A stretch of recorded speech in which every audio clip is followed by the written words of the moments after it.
The old woman's feet had carried her through 3 days of walking, but now they felt like blocks of wood attached to her aching legs. Her name was Martha, and she had been walking since her husband died 2 weeks ago. The small cabin they had shared for 30 years now belonged to the bank, and she had nowhere else to go. Martha pulled her thin shawl tighter around her shoulders as the cold mountain air bit through the worn fabric of her dress. She had left town with only the clothes on her back and a small cloth bag containing her few remaining possessions. A faded photograph of her late husband, a wooden comb that had belonged to her mother, and exactly 17 cents in coins. The road ahead stretched endlessly through the rugged landscape of Northern California. It was 1873, and the country was still recovering from the Civil War. Jobs were scarce, especially for a woman of 62 who had spent most of her life tending to a home and caring for her sick husband. Martha had tried to find work in town, but every door had been closed to her. The shopkeepers looked at her with pity, but pity didn't put food in her stomach or a roof over her head. As the sun began to set behind the mountains, Martha's steps grew slower. She hadn't eaten since yesterday morning when a kind baker had given her a day-old biscuit. Her stomach cramped with hunger, and she pressed her hand against it, trying to quiet the growling sounds that seemed to echo in the stillness of the evening. The landscape around her was both beautiful and harsh. Tall pine trees reached toward the darkening sky, and rocky outcroppings jutted from the earth like the bones of some ancient giant. She had heard stories about this land, about the native people who had lived here for thousands of years before white settlers arrived. The Modoc tribe had called this place home, but now most of them had been forced onto reservations far from their ancestral lands. Martha found a large boulder beside the road and sat down heavily. Her legs trembled with exhaustion, and she wasn't sure she could take another step. She opened her small bag and looked at the photograph of her husband, James. His kind eyes seemed to look back at her, and she felt tears threatening to spill down her cheeks. "What am I going to do, James?" she whispered to the photograph. "I don't know how much longer I can keep walking." The wind picked up, rustling through the trees with a sound like whispered voices. Martha had always been a practical woman, not given to flights of fancy, but something about this place felt different. It felt alive in a way that made her skin prickle with awareness. She had heard the stories about Indian spirits that still wandered these mountains, but she had never believed such things. As darkness fell completely, Martha knew she would have to spend another night outdoors.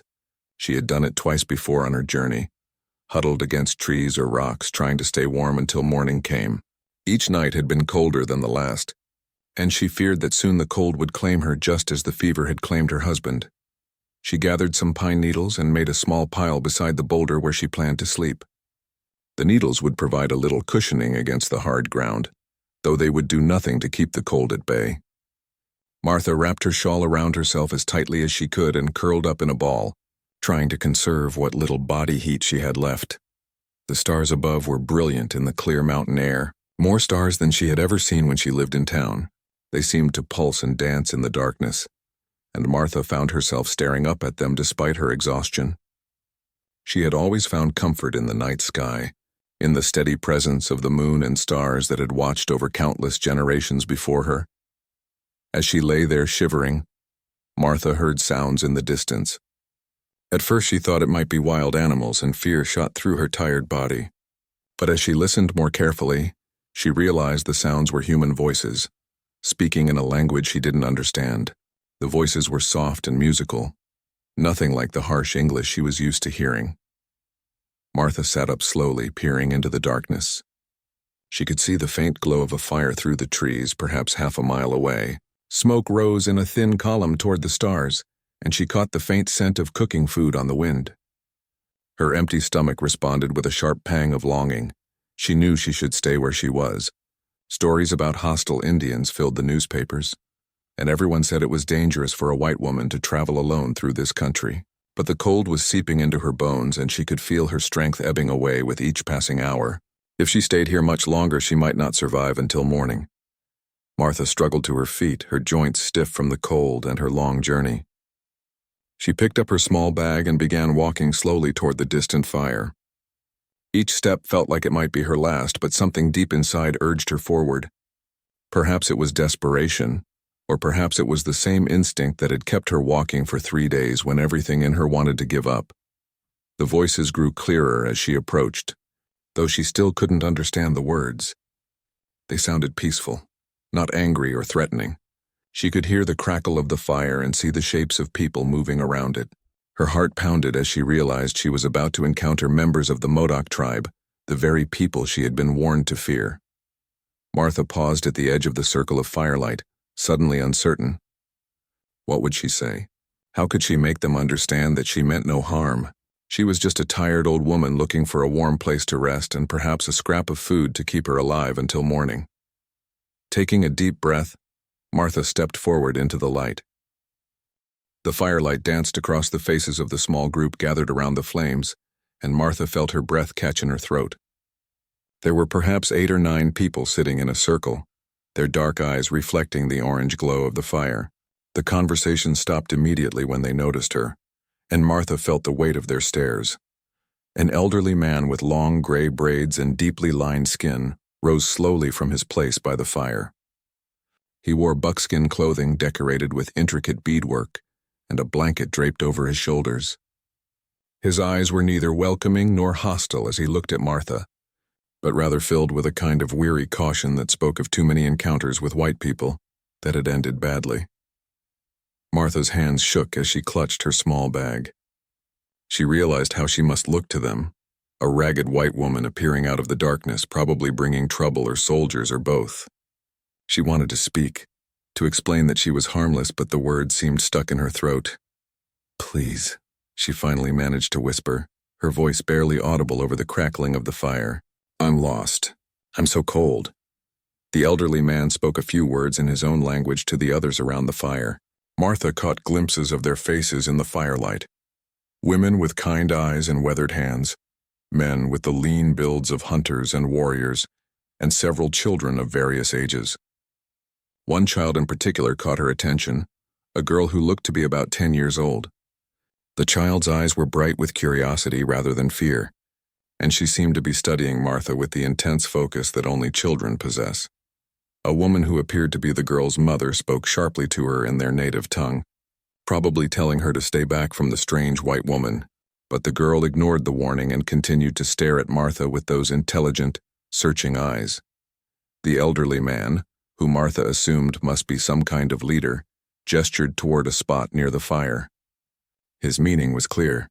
She could sit and warm herself, at least for now. Martha's knees nearly buckled with relief as she sank down onto the rocky ground.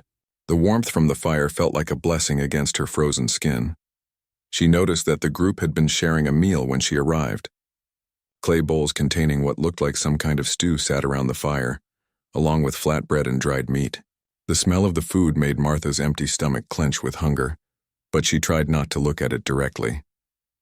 She didn't want them to think she had come begging for food, even though that was exactly what she was doing. The Modoc people resumed their conversation, but Martha could sense that they were talking about her. She caught a few gestures in her direction and heard what sounded like questions and debates. She wished desperately that she could understand their language, that she could explain her situation and assure them she posed no threat. The young girl who had been watching her so intently suddenly stood up and walked over to where Martha sat. Her mother called out sharply, but the girl ignored her again. She stopped just a few feet away from Martha and tilted her head to one side, studying the white woman with the same intensity she might use to examine an unusual stone or flower. Martha tried to smile, though she wasn't sure how successful she was.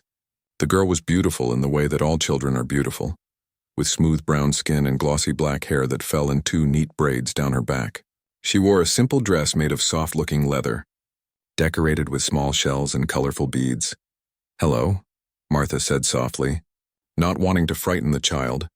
The girl said something in response, a word that Martha didn't understand but that sounded like it might be a greeting. Then, to Martha's amazement, the girl reached into a small pouch at her waist and pulled out a piece of dried meat.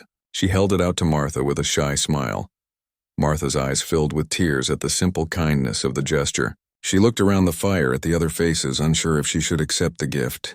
The girl's mother was frowning, but she didn't seem angry, just concerned.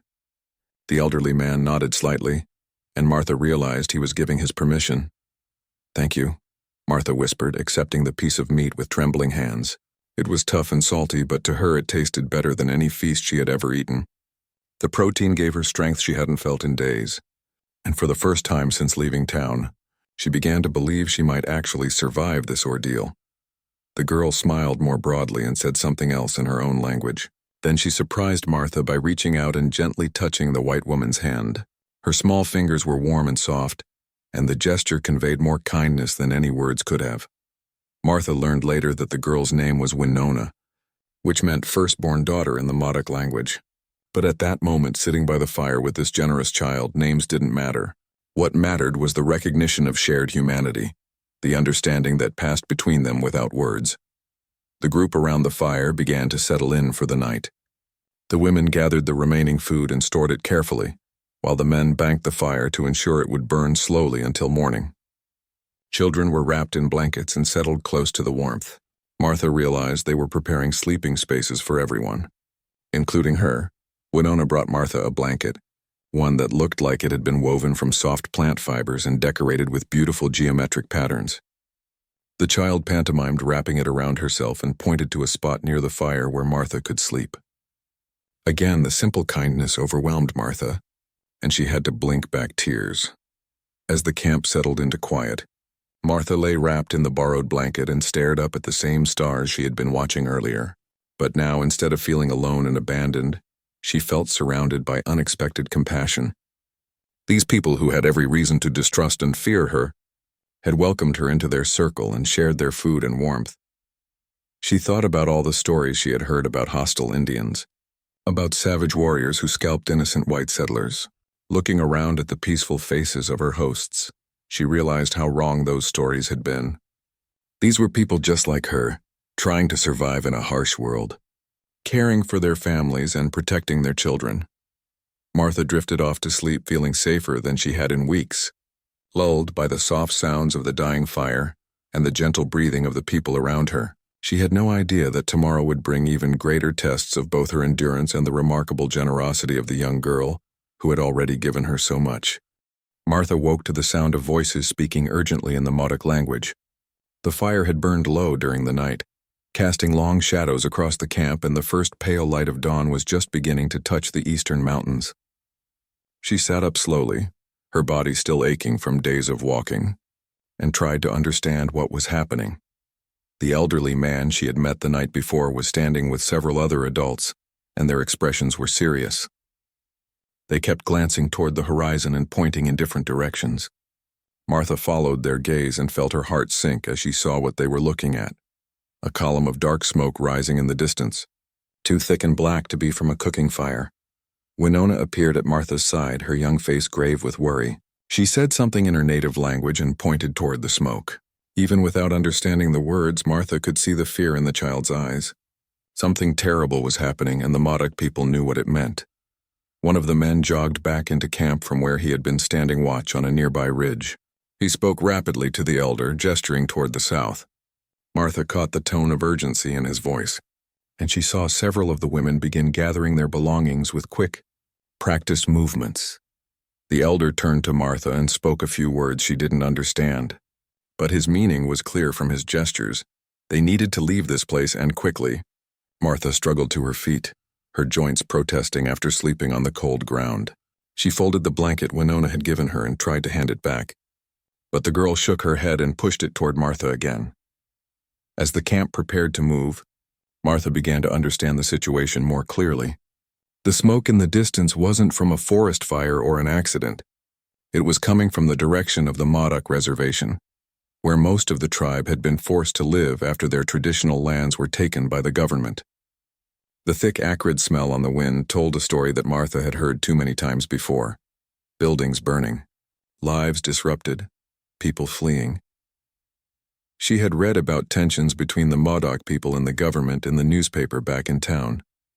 The tribe had been moved to a reservation in Oregon, far from their ancestral home around Tule Lake. Many of the Modoc had tried to return to their traditional lands, leading to conflicts with settlers and the army. Now it seemed those conflicts had erupted into something much worse. Winona's mother came over and spoke to her daughter in sharp, worried tones. The woman's eyes kept darting to Martha, and it was clear she was concerned about traveling with a white woman during such dangerous times. If soldiers were involved in whatever was happening at the reservation, having Martha with them could bring unwanted attention or worse. But Winona surprised everyone by stepping protectively in front of Martha. She spoke to her mother with a firmness that seemed remarkable for such a young child. Martha couldn't understand the words, but she could hear the determination in Winona's voice. The girl was arguing for something, and Martha had a feeling it was about her. The elder approached and looked at Martha with those wise, weathered eyes. He studied her face for a long moment as if trying to read her character. Finally, he nodded and spoke to the others in the group. Whatever he said seemed to settle the matter, because the preparations to leave continued without any more arguments. Martha realized they were inviting her to come with them, despite the danger it might bring to their group. She was overwhelmed by their continued kindness, especially when they had every reason to leave her behind. A white woman traveling with Modoc people during what appeared to be a military conflict could mean trouble for everyone. "I don't want to bring danger to your people," Martha said, even though she knew they couldn't understand her words. She pointed to herself and then gestured toward the road she had been traveling. "I can go my own way," but Winona took her hand and shook her head firmly. The child said something that sounded like a gentle scolding, as if she was telling Martha not to be foolish. Then she tugged on Martha's hand, clearly indicating that she should come with them. The group began moving through the forest with a swift, silent efficiency that spoke of generations of knowledge about this land. They followed paths that Martha would never have noticed, winding between trees and over rocky ground with barely a sound. The men ranged ahead and behind, watching for any signs of danger, while the women and children stayed in the middle of the group. Martha did her best to keep up, though her tired legs and worn shoes made her feel clumsy compared to her companions. They moved like they were part of the forest itself, stepping lightly over fallen logs and around thick brush without disturbing so much as a twig. When Martha stumbled or made too much noise, one of the women would gently guide her to a better path.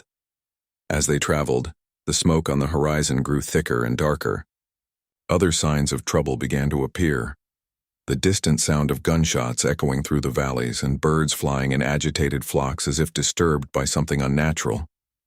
The Modoc people moved faster in response to these signs, and Martha could feel the tension in the group increasing. They paused at midday beside a small stream hidden deep in a grove of ancient pine trees.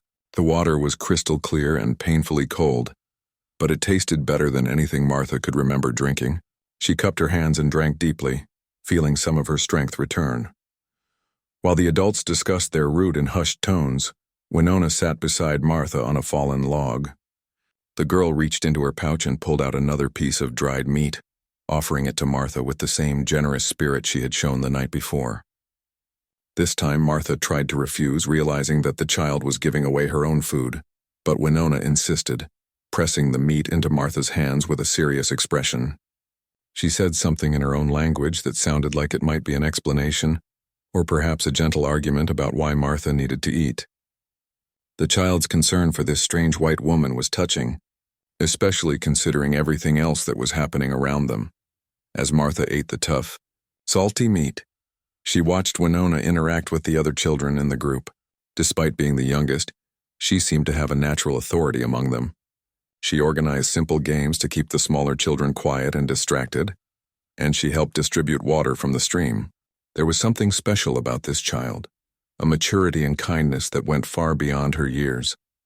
The elder called the group together, and they resumed their journey through the forest. But Martha noticed that their pace had become even more urgent. The sounds of conflict seemed to be getting closer, and she could see the worry etched on every adult face. They were running from something, and whatever it was seemed to be gaining on them. As the afternoon wore on, Martha began to wonder if she had made a terrible mistake by accepting their help. Her presence might indeed bring danger to these kind people who had shown her nothing but generosity.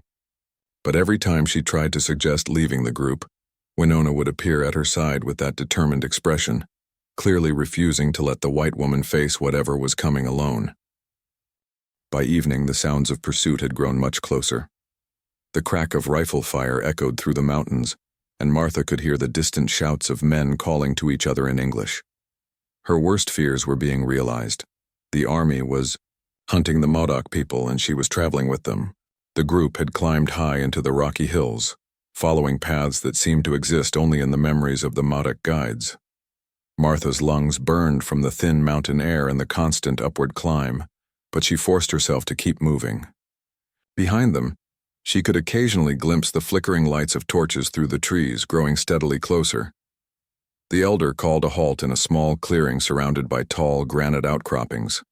The natural formation provided some shelter and concealment, but Martha could see that several members of the group were exhausted.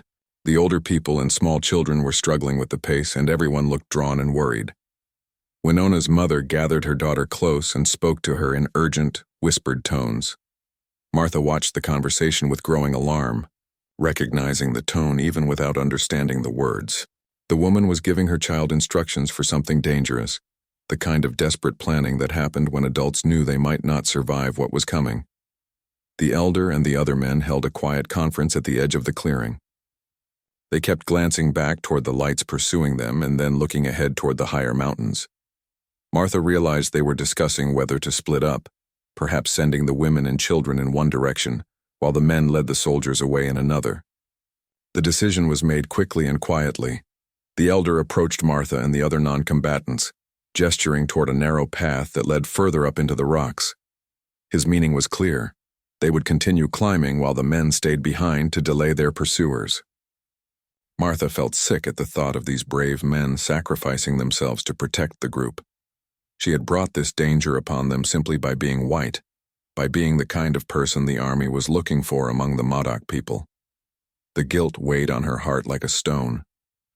But Winona appeared at her side once again, taking Martha's hand with that same determined grip. The child looked up at her with eyes that seemed far too wise for her young age, and spoke a few words in her native language. Though Martha couldn't understand the words, she could hear the resolve in Winona's voice. The girl was promising something, making some kind of vow. The group began moving again, this time without the men who had stayed behind to face whatever was coming up the mountain. The women and children climbed in single file along a treacherous path that wound between massive boulders and along steep cliff faces. Martha's fear of heights made her dizzy, but Winona stayed close beside her, offering steady encouragement and guidance. Behind them, the sound of gunfire erupted suddenly, echoing off the rocky walls of the mountain. The women stopped climbing and turned to listen, their faces etched with grief and terror. They all knew what those shots meant.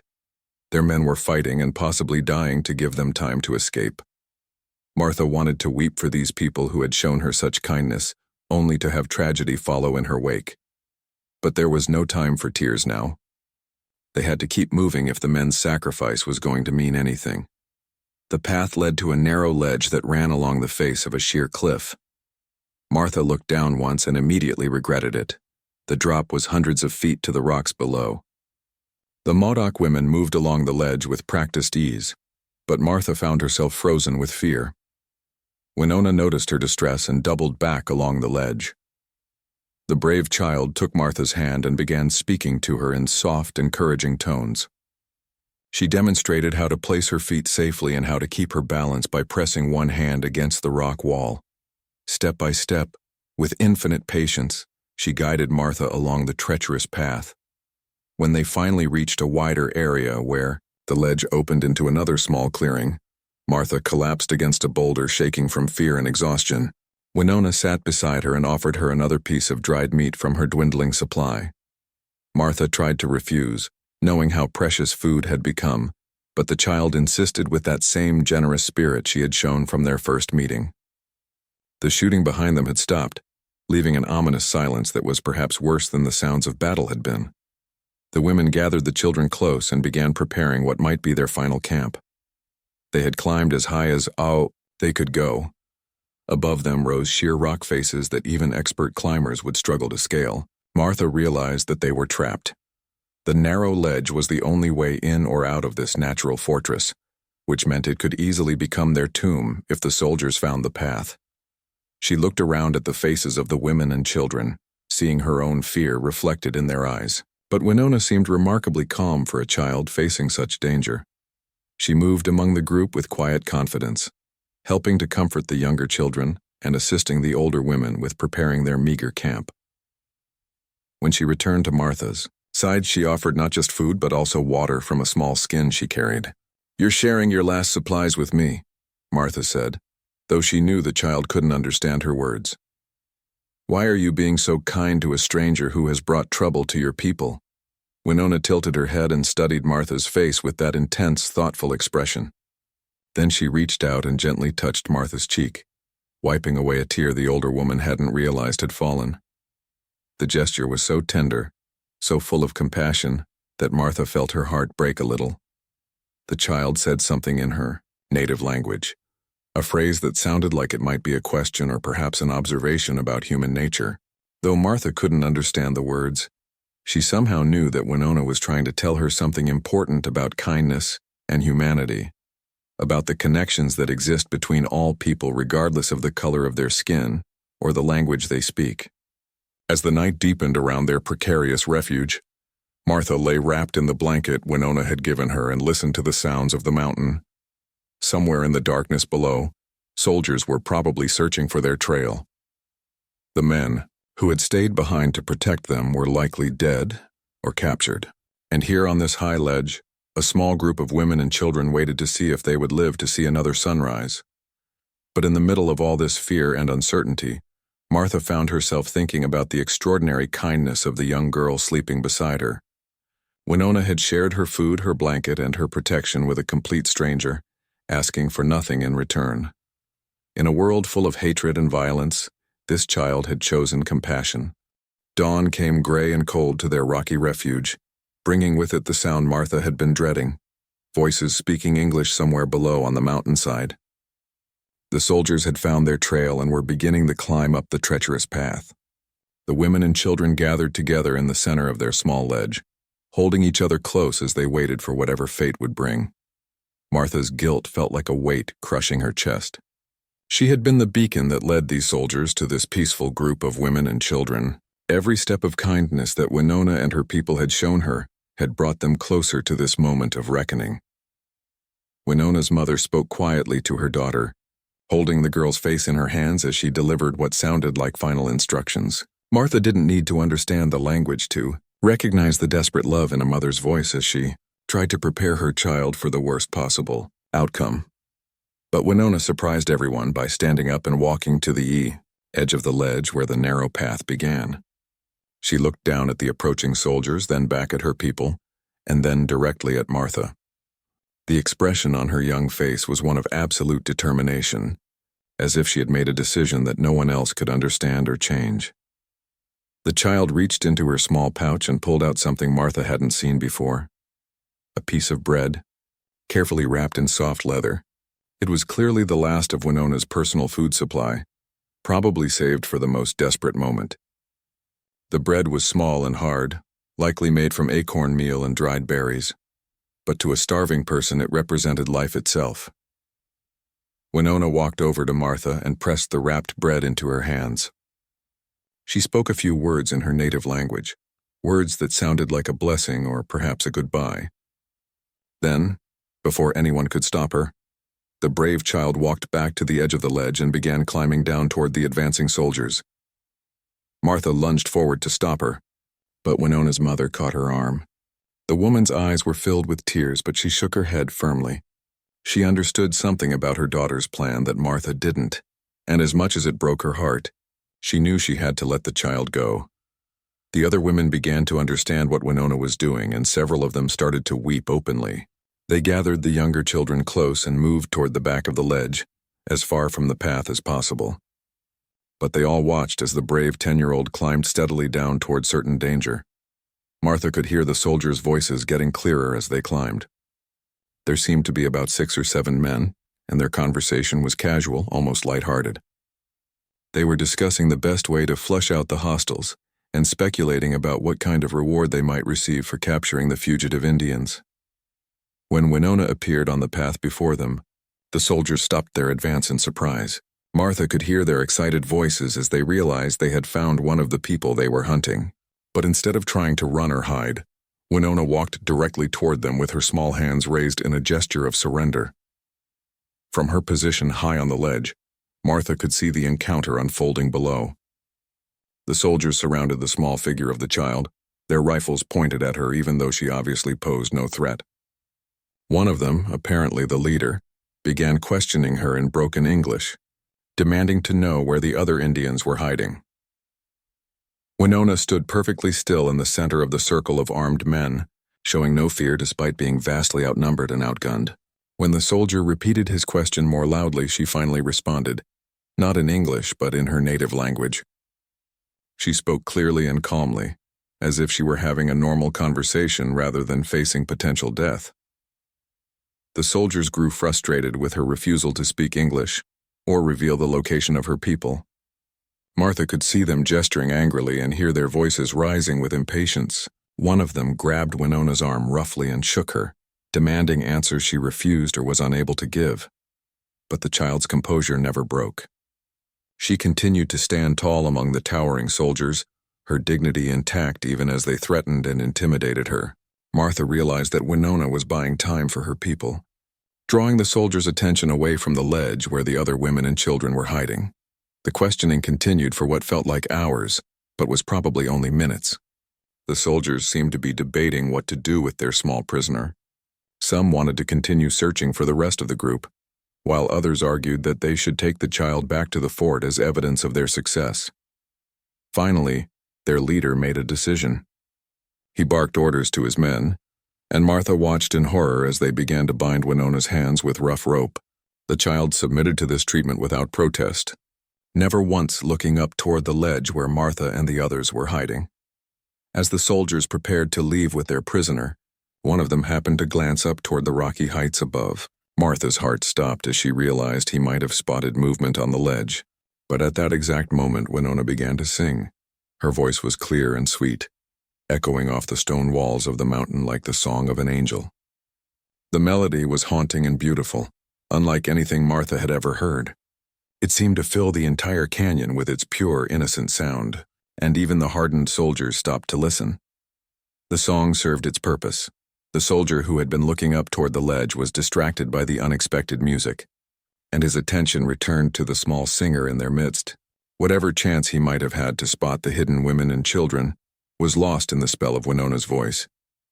Martha realized she was listening to a farewell song, a final gift from this extraordinary child to the people she was leaving behind. The melody seemed to carry messages of love and hope, promises that somehow everything would be all right, even though they all knew it wouldn't. When the song ended, the soldiers led Winona away down the mountain path. Martha watched until the small figure disappeared among the rocks, her heart breaking for the brave child who had sacrificed herself to save others. The last thing Martha saw was Winona walking with perfect dignity between her captors, her head held high despite the ropes that bound her hands. The women on the ledge remained silent for a long time after the soldiers disappeared, afraid that more men might still be searching the area. When they finally dared to move and speak, their grief was overwhelming.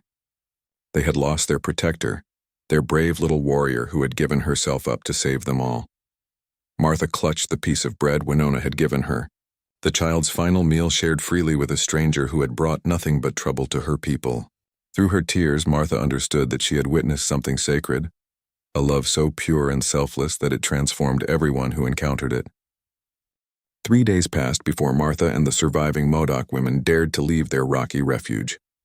When they finally climbed down from the ledge, they found a world that had been forever changed by violence and loss. The beautiful mountain wilderness that had once been their sanctuary now felt empty and dangerous, haunted by the memory of what had happened there. Martha walked with the group as they made their way carefully down the mountain, but she knew her time with them was coming to an end.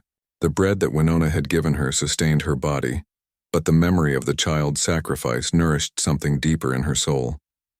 She had witnessed a kind of love that she had never imagined possible, a generosity that asked for nothing in return and gave everything without hesitation. As they reached the lower slopes of the mountain, the group encountered other Modoc families who had also been fleeing from the soldiers.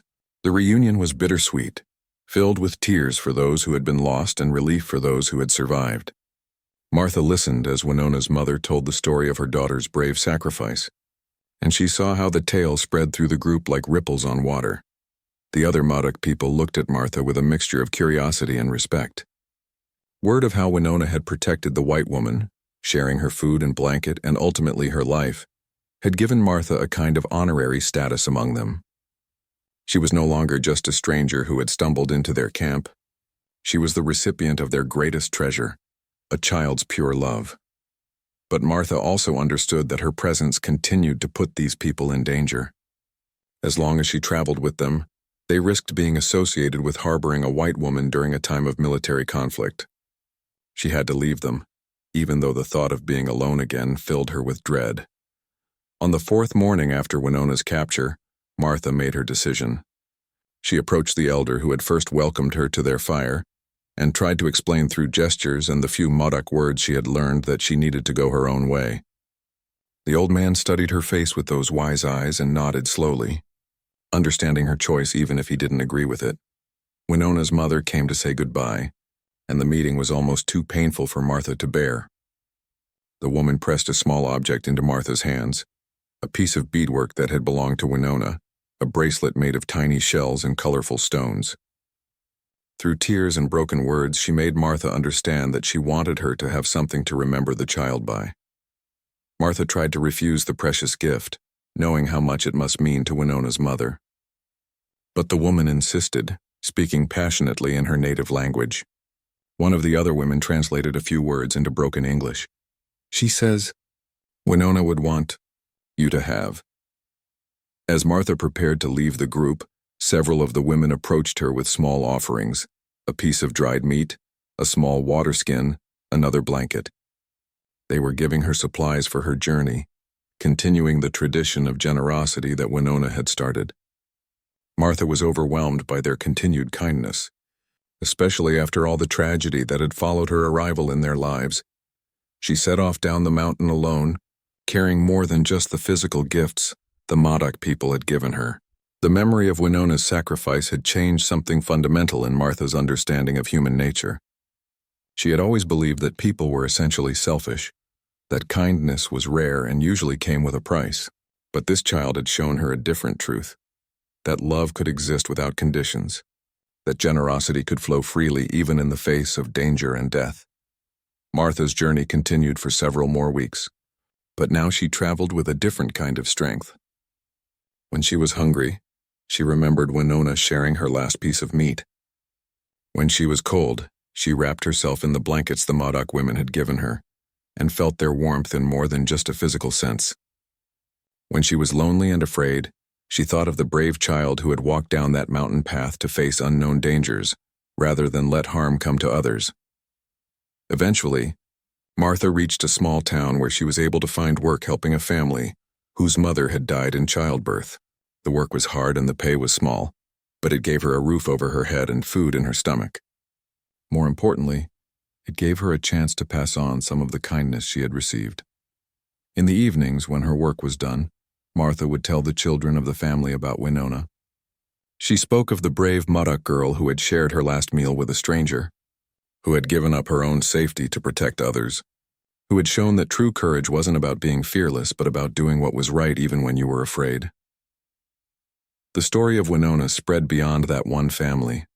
Martha found that people were hungry for tales of genuine heroism, of love that conquered fear and hatred. In a time when newspapers were filled with stories of violence between settlers and native tribes, the account of a child's selfless sacrifice offered hope that peace and understanding might still be possible. Years passed, and Martha grew old in that small town. She never married again, never had children of her own, but she became a beloved figure to the young people who gathered to hear her stories. She would show them Winona's bracelet worn smooth by years of handling, and tell them about the greatest lesson she had ever learned, that sometimes the most profound wisdom comes from the smallest voices, and that true wealth isn't measured in gold or land but in the love we share with others. Martha never learned what happened to Winona after the soldiers took her away. She wrote letters to army officials and government agencies, trying to find out the child's fate, but her inquiries were met with silence or bureaucratic indifference. In her heart, though, Martha chose to believe that someone as full of light as Winona could not be entirely extinguished by darkness. When Martha died at the age of 84, She was buried wearing Winona's bracelet. The whole town came to her funeral, and the preacher spoke about how one person's life could be transformed by encountering pure love. He told the gathered mourners that Martha had spent her final years teaching an important truth, that in a world often dominated by fear and hatred, the simple acts of kindness performed by one small Modoc child had rippled outward like stones thrown into still water, touching lives and changing hearts for generations. The story didn't end with Martha's death. The children who had heard her tales grew up and told them to their own children. Winona's sacrifice became part of the community's shared memory, a reminder that heroism could come in the smallest packages and that love was always stronger than hate. Though the brave Modoc child had vanished into history, her spirit lived on in every act of kindness performed by those who remembered her story. In the end, Winona had wanted nothing more than leftovers and a bit of hay for rest, but she had offered up her final meal and her very life for a stranger. Her legacy proved that sometimes the greatest gifts come from those who have the least to give, and that true nobility isn't about power or position, but about the courage to love without reservation, even in the face of impossible odds.